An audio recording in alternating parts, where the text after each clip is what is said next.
네, 오늘의 마지막 코너 가치 투자를 할 수 있는 가치주 제시를 해드리는 시간입니다. LNS 홀딩스의 김선영 대표와 함께합니다. 어서 오세요.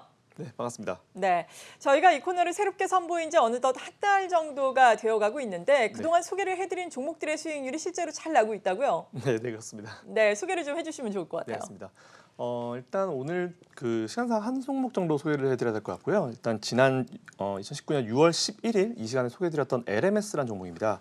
당시 제가 매수 가능 밴드는 12,500원부터 13,000 사이 매수 가능 의견 드렸었고요. 그리고 최대 비중은 여러분들 전체 투자 자금 대비해서 10%까지 매수 가능하시다라고 말씀드렸고요. 그리고 손절 라인은 1,700원이 강하게 이탈되면 손절하고 나오셔라라는 설명드리고 1차 목표가 16,000원 그리고 2차 목표가를 2만 원 제시해드렸는데 일단 좀 차트를 보시면서 설명드리는 게 좀 더 좋을 것 같습니다. 일단 기술적인 부분이 좀 중요한 것 같아가지고요. 일단 차트를 보시면서 설명드리겠습니다. 자, 제가 추천드리고 나서 이제 사실 그 다음 날 바로 이제 그 4.2% 정도의 주가 하락이 있었습니다. 네, 주가 하락이 좀 있었고요. 그래서 여러분들이 아마 매수를 해보고자 하신 분들은 충분히 다 매수를 하셨을 수 있었을 거라 일단 보고 있습니다. 매수가 충분히 졌고요. 추천 후에 정확하게 6거래일 만에 52주 신고가를 경신하면서 제가 제시해드린 1차 매수 목표가인 16,000원을 돌파했습니다. 일단 제가 방송 잠깐 들어오기 전에 보니까 오늘도 초반에 좀 올랐다가 시장 영향으로 조금 밀리긴 했지만 여전히 지금 이제 상승 추세를 이어가고 있는 부분이고요. 제가 이 종목으로 여러분께 설명드리고 싶은 부분은 사실 제가 처음 추천드렸을 때 이제 평가 자체가 너무 고점이다라는 얘기를 되게 많이 했습니다. 하지만 이게 여러분들이 항상 이제 종목을 보실 때 너무 이제 고점 논란, 이제 차트만 보시고 너무 고점이라는 생각을 많이 하시는데요. 제일 중요한 거는 이 기업이 지금까지는 주가의 어떤 그 적정 주가 평가받지 못하다가 그래 좀 한번 이제 슈팅이 나오고 나서 적정 주가를 찾아가는 과정입니다. 그래서 이 과정도 사실은 요 12,000원대라는 금액 자체도 이 LMS의 이제 어떤 그 적정 주가 가치 한참 못 미다라는 부분이기 때문에 기술적인 부분으로 봤을 때는 굉장히 부담스러운 자리일 수 있지만 이 회사의 정말 적정 주가치고는 낮은 가격이다라고 여러분들이 상대적으로 생각하시면 될 것 같습니다. 자, 어쨌든 일단 그 추천 후 6거래일 만에 52주 신고가를 돌파하고 우리 목표가를 단 6거래일 만에 돌파를 했고요. 2차 목표가는 그대로 유지하시면 될 것 같습니다. 그리고 21선 지지가 좀 중요한 것 같은데요. 여기 노란 그 지난선인데 21선이 깨지지 않으면 사실 이 종목의 어떤 상승 추세는 달라지지 않다라고 보시면 될 거기 때문에 이 종목은 그대로 유지하시면서 2차 목표가인 2만 원까지 보시면 될 거다라는 말씀드리겠습니다. 네, 최근에 워낙에 많이 올라왔지만 많이 올라와서 기술적인 부분에서는 부담이 있을 수 있겠지만 여러 가지 뭐 펀더멘탈이라든지 앞으로의 성장성을 본다면 여전히 유망하게 볼 수 있겠다라면서 LMS 말씀을 해주셨습니다. 오늘 그렇다면 구체적으로 알아볼 종목은 어떤 종목이 되겠습니까? 네, 자 오늘 제가 준비한 종목은요. 또 똑같이 또 높을 수도 있겠다라는 생각이 들 수 있는데 네. 이것도 똑같습니다. 자 오늘 제가 준비한 종목은요. 탑 엔지니어링이라는 종목입니다. 065130 코드 번호고요. 반도체, LED, LCD 그리고 카메라 모듈 공정 장비를 개발하고 제조하고 판매까지 하는 기업입니다. 국내 공정 장비의 국내 이제 공정 장비 제조 공장을 가지고 있고요. 그리고 해외도 가지고 있고 국내도 R&D 센터까지 보유하고 있는 기업이고요. LCD 장비 디스펜서 같은 경우는 약 60% 시장 점유율을 차지하고 있고 역시나 시장에서 가장 큰 점유율을 차지하고 있는 기업입니다. 일단 최근 실적 기준으로 좀 보시면요. 2019년도 이제 1분기 거죠. 매출액이 59.6% 증가했고요. 그리고 영업이익은 316.75% 그리고 당기순이익은 지배주주 순이익 기준 166.37% 증가했습니다. 일단 실적이 기본으로 돼 있고요. 여기서 제가 중요하게 생각하는 어떤 가치주의 평가 기준 두 가지가 들어가 있죠. 실적이 전년 동기 대비해서 크게 성장을 했다. 그리고 두 번째로 시장에서 압도적인 점유율로 어느 정도 이제 독과점을 하고 있다. 독점의 어떤 위치에 있다라는 부분입니다. 자, 퀀터 파일을 통해서 이제 보실 거고요. 가치지표 분석을 먼저 해보도록 하겠습니다. 자, 일단 기술적 가치지표 분석이고요. 일단은 보시면 이제 퍼 PBR 기준이죠. 제가 항상 말씀드리지만 이제 퍼 PBR은 이제 퍼는 10 그리고 PBR은 1 기준 보시면 될 것 같고요. 혹시나 퍼가 이제 10이 넘는다 하더라도 사실은 이제 그 업종 자체 어떤 평균 어떤 이제 퍼보다 낮다라고 하면은 업종 전체에서 이제 저평가돼 있다라고 보시면 될 것 같습니다. 자, 일단 뭐 보시는 대로 여전히 퍼 PBR 기준으로 그 높은 수치 아니고요. 퍼는 뭐 보시는 대로 이제 10 이하 수준이고 그리고 PBR도 이제 1.0 이하. 누가 보더라도 이제 정말 대놓고 저평가다라고 보시면 될 것 같습니다. 두 번째로 수익성 분석 가보겠습니다.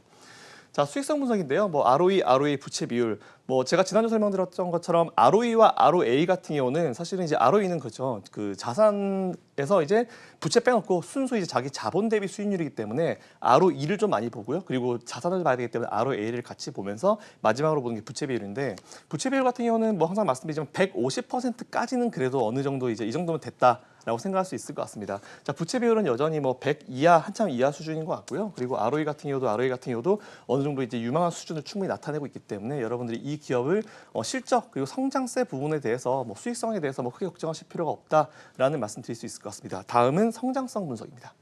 자, 성장성, 영업이익, 영업이익 성장률 그리고 주가 상승률인데 제가 이거는 지난주에 말씀드렸던 것처럼 이제 너무 디테일하게 볼 필요 없습니다. 이 영업이익과 영업이익 성장률은 말 그대로 이제 그 상승하는 추세, 영업이익이 얼마나 나아지고 있는지 뭐 그런 부분 보시면 될 것 같고요. 영업이익은 제가 참고로 말씀드리지만 맨 밑에 재무제표를 보시면 이제 중간에 영업이익 있고 맨 밑에 그 당기 순이익이 있는데 영업이익은 이 기업이 본 사업에서 얼마나 순이익이 나는가 그 부분을 여러분이 평가할 수 있습니다. 그래서 항상 보실 때 매출액을 보셔야 되고요, 영업이익을 보시고 이제 순이익을 보셔야 되는데 순이익도 뭐 단기 순이익 중에서도 지배주 순이익을 본다 안 본다 하시는 분이 계시는데 저는 그렇습니다. 매출액이 일단 늘어야 됩니다. 회사가 장사를 잘해야 되고요. 뭐 매출액이 줄었다는 부분은 일단 나머지가 다 줄 수 있는 부분이기 때문에 일단 기본 조건이 매출액은 무조건 늘어야 된다. 장사를 잘해야 된다. 그리고 두 번째 조건으로 영업이익. 이 회사가 이제 사실은 이제 연결 재무제 그 상태에 따라 가지고 다른 어떤 자회사도 편입시키고 다른 여러 가지 매출을 포함시킬 수 있는데 뭐 그것도 중요하지만 사실은 이제 본연의 기업이 얼마나 매출을 잘 만들어내는지가 중요한 것 같습니다. 그래서 저는 영업이익을 두 번째로 중요하다고 생각하고 있고요. 그리고 그 부수적으로 이제 자회사라든지 나머지 부분, 뭐 영업 외적인 부분에서 매출을 포함시킨 것이 단기 순이익이고 거기서 지배주 순이익이다 보시면 될 것 같습니다. 자, 그다음 차트를 통해서 분석 한번 해보겠습니다. 자, 역시 마찬가지로요. 작년 10월달에 주가가 한번 올라왔습니다. 주가 올라왔고 이제 한번 쭉 내려갔다가 올라온 단계인데 여기서 사실 이제 차트를 좋아하시는 분들이 이렇게 생각하실 수 있습니다. 아, 이거 한번 그 속된 표현으로 일반적인 표현으로 이제 한번 누군가 하고 나갔다 이렇게 쓸 수 있는데 그게 아니고요. 일단 기본적으로 이제 탑 엔지니어링 같은 경우는 작년 10월달에 어느 정도 이제 주가 수준을 이제 그 실적과 함께 주가 수준 평가를 받다가 이제 한번 좀 쉬어가는 과정에서 사실 작년 10월달부터 아시겠지만 이제 우리나라 증시가 많이 힘들었습니다. 그렇기 때문에 가치주들이 사실 장점이자 단점 중에 하나가 뭐냐면은 이제 뭐 한번 올라가기 시작하면은 거래량이 폭발하면서 주가가 크게 올라가기 때문에 많은 개인 투자자들이 이제 합류하게 되는데요. 개인 투자자들은 잘 아시겠지만 작년 10월달에 이제 시장 망가짐과 동시에 이제 주가를 한번 확 밀어버리는 상황이 발생했고요. 오히려 좀 이제 그 탑 엔지니어링 입장에서는 좀 억울하다고 보시면 될 것 같습니다. 그 이후에 어느 정도 이제 시간을 두고 다시 주가가 우상향으로 만들어왔고요. 최근에 한번 대량 거래가 두 번 터지면서 어느 정도 주가가 한번 올라왔고 지금 조금 쉬어가는 과정입니다. 자, 이 과정에서 여러분들이 한번 매수를 해보시면 충분히 괜찮을 거다라고 보고 있고요. 이거 절대 높은 과정 아닙니다. 일단은 제가 오늘 나중에 뒤에서 설명드리겠지만 저 앞에서 이제 기록했었던 13,000원대 가격대가 아무래도 주가 올라갈 때 한번 부담스러운 자리로 작용을 할 수 있습니다. 하지만 이것 자체도 앞에서 LMS 설명드릴 때와 똑같이 마찬가지로 주가 수준이 이 본연의 회사 가치에 비해서는 절대로 이제 고평가된 상황이 아니다. 차트로 봤을 때는 높을 수도 있다. 하지만 오히려 저 때보다는 지금 이때가 이제 오히려 이제 우상향으로 오랜 기간 동안 만들어면서 차트를 이쁘게 만들었기 때문에 충분히 경쟁력 있는 자리다. 오히려 좀 더 저 때보다는 안정적으로 투자하실 수 있는 자리다라는 부분 말씀드리고 싶습니다. 마지막으로 탑 엔지니어링 매수 전략 좀 소개드리겠습니다. 매수 전략은요. 매수 가능 밴드는 1,600원부터요. 11,600원. 사이 정도 매수하시면 될 것 같습니다. 만일 이 가격이 너무 넘어갔다 하시면요. 굳이 급하게 따라가실 필요 없고요. LMS도 그랬지만 제가 설명드리고 그 다음날 주가가 한 4% 빠졌다가 이제 여러분들 충분히 이제 매수하실 수 있는 기회를 드렸기 때문에 좀 기다리시면 될 것 같습니다. 분명히 1,600원과 11,600원 사실 10%라는 밴드를 드렸는데요. 뭐 그 부분만 좀 기억하시면 될 것 같고요. 그리고 추천 매수 비중은 항상 똑같습니다. 전체 투자 자금 대비해서 10% 매수하시면 될 것 같고요.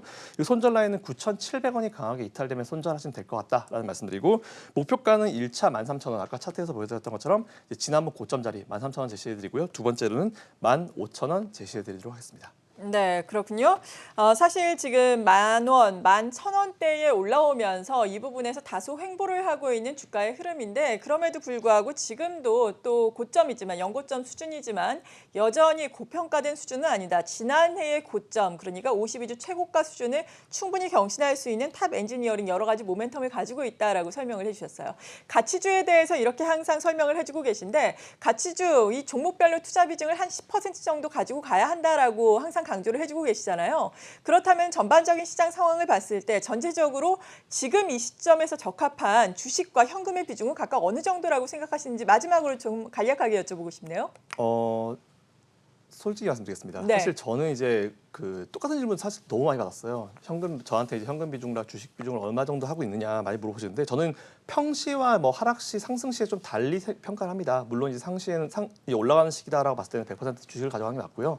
빠질 때는 저 기준으로 말씀드리면 빠지는 시장에서는 60대 40, 주식 60, 현금 40 정도. 그러면서 이제 현금을 조금 좀 포함시키고 20% 정도는 계속 놔두는 전략을 취하는 게 나은 것 같고요. 평시에는 뭐 이제 그 업종이나 뭐 그런 거에 따라서 달라질 수 있지만 8대 2 정도를 유지하는 게 좋을 것 같다 생각합니다. 그리고 결론적으로 말씀드리면 지금 시장은 사실 저는 오히려 이제 이번 주에 좀 중요한 어떤 글로벌 이슈가 좀 많기 때문에 좀 변동성이 좀 큰 장이라고 보고 있긴 있는데요. 저는 사실 지금은 주식 비중을 조금 평소보다 오히려 상승기 쪽으로 좀 높여야 된다고 생각합니다. 적어도 8대 2 혹은 9대 1까지 올리시면 될 거다라고 의견 드리겠습니다. 네, 많은 분들의 궁금증이 또 해소가 됐을 것 같습니다. LNS 홀딩스의 김선영 대표였습니다. 잘 들었습니다. 네, 감사합니다.